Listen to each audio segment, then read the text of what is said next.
ये साहब इस बैग को खोला था हमने, इसमें पानी निकला है पूरा, ये पानी अलाउ नहीं है लेके जाना, इसलिए ये बाहर रख दिया है। ठीक है, अब बाकी इसमें कुछ भी चीज़ नहीं है। और एक कार्टून और खुला है, इसका नंबर दिखाइए आप, इसका नंबर दिखाइए, ये टैग नंबर है उनका, जिसको भी इसका बोर्डिंग पास मिला हो वो रीड कर ले। और इसमें 5 तेल के डब्बे निकले, करीबन 6 डब्बे निकले। उसके अलावा जमज़म का एक डब्बा निकला है जो कि यहाँ रखा हुआ है, ये जमज़म का डब्बा पीछे रखा हुआ है। इस कार्टून को हमने खोला था, इसमें इसके अलावा और कुछ नहीं है, इसलिए इसकी कोई भी चीज़ नहीं जाएगी। ये जमज़म बाहर निकाल के रखा है पूरे कार्टून। और एक कार्टून हमारे पास आया था जिसमें ये जमज़म की 4 कैनें ऐसे रख के आई थी। हाजी को ये ऑलरेडी मिलता है, ये फ़्लाइट पे जाना मांग है।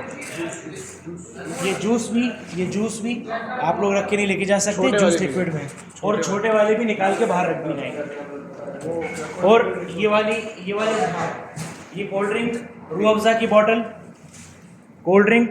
की बोतल कुछ भी अलाउड नहीं है, ये भी अलाउड नहीं। ठीक है।